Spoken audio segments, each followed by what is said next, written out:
Well, making the most of your space at home is a skill every New Yorker can appreciate. JCL Staging Design help organize homes that are up or for sale by actually reimagining the space. They're based out of Westchester and were recently featured on the TLC show Filth Fighter. Oh my gosh. JCL talents were put to the test as they worked their magic on a home in the Bronx that was like this, filled with piles of garbage and clutter, and they really transformed the space. So joining us live this morning is Julia Carias-Linares. She's one of the founders of JCL Staging and Design, and Christina Soddano. She is the Chief Operating Officer at JCL. Good morning, chicas. How are you? Good morning. Morning. I just want to know if you look that glamorous when you're staging homes and organizing people's stuff. Not really. It's hard work. It's actually labor work. Yes, well, what I was going to say is, what exactly do you do at JCL? So JCL is a designing firm that specializes in renovating, decorating, and furnishing both commercial and residential properties that are about to go on the market. I love it, and we're looking at some of your residential properties now. So, Christina, I want to ask you, because you worked on that Bronx home on that episode of Filth Fighter, what were some of the challenges that the team faced? Because it looked like a disaster. Well, challenges, well, we definitely did not look glamorous, but it was something new to us. Since we usually know what the spaces look like prior to styling and designing it and doing the work. But in this property, there was so much hoarding, and we really have to think beyond and see beyond the clutter and the odor to design something that was going to sell the property right away. Right. And that was our mission. Our mission is to get the properties out there, and this happened at this property. We're so happy for the owner.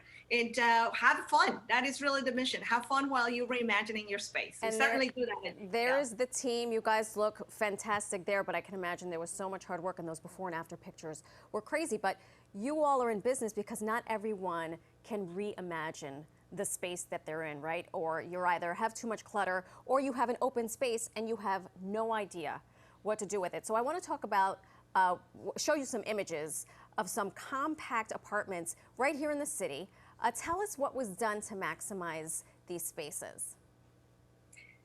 So some of the things that we did here, you could see the furniture is really bulky. So we really scaled down and had smaller furniture add in. Here we switched the bed to the opposite to open up the space. Right.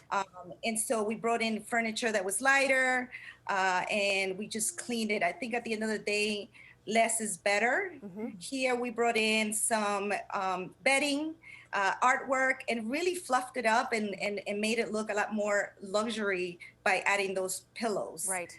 I know these images are flying by at warp speed, and you're trying to keep up with them. But tell us, if you could tell us one thing. I know that last image, it just looked like a plain bed, but you said you added pillows, you added a better comforter. And that sounds very cost effective also. That's correct. Yeah. Okay. And art, right? You punch in your colors through your art, through your accessories. Bring in plants. Don't be afraid to bring in the outdoors indoors. We love plants on this broadcast. Absolutely, and I love the plant that's behind you. Oh, thank you. I think another challenge for a lot of folks in New York is storage, because people have books, people have stuff, and a lot of New York City apartments are small. So I saw what you did with a bookcase that was multi-purpose. It not only stored stuff, there's the before, but then you made it into a piece of artwork. How on earth did you do that? You know, I think, again, going back to that same rule of less is better, and really taking those, what we did is we pair the books by color. We wanted to make it look pretty, and we added plants, we added baskets.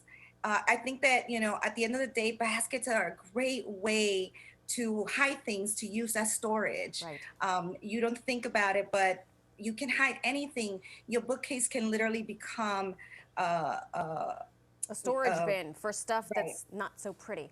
Like I have Cook's Illustrated magazines, or I have really old Bon Appetit magazines, and I put them in a basket, and I always know where they are.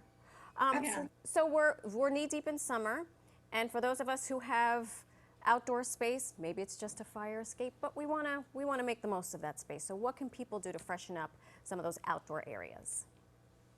So we definitely can think about designing your space, assigning it, right? So redefining. Here, what we did is you bring in rugs, you bring in greenery again. We did bistro. Again, we go with the basket. So you bring all of those objects. You want your space to tell a story. And I think that that is one of the things that keeps us from designing or from styling. We want to make sure that we bring what we love, as well as it tells a story, but it gives us the ability for the space to be functional. I love that. And when you speak about outdoor rugs, one of our teammates here learned the hard way that rugs are flammable, because he tried to put a rug in his outdoor area and almost had to call the fire department. But that is for another story. Julia, Christina, thank you so much for joining us, and congratulations on your episode. And by the way, these two women, this was not their day jobs. They pivoted into this before pivot was even a thing. They were like super producers and all that other stuff. Thank you both so much. I can't wait to do this again. Thank you. Absolutely. And of course, if you want to learn more about JCL Staging and Designing and their services, check out their website right there on the bottom of the screen. Never underestimate the power of a basket, guys. Bravo. Yep.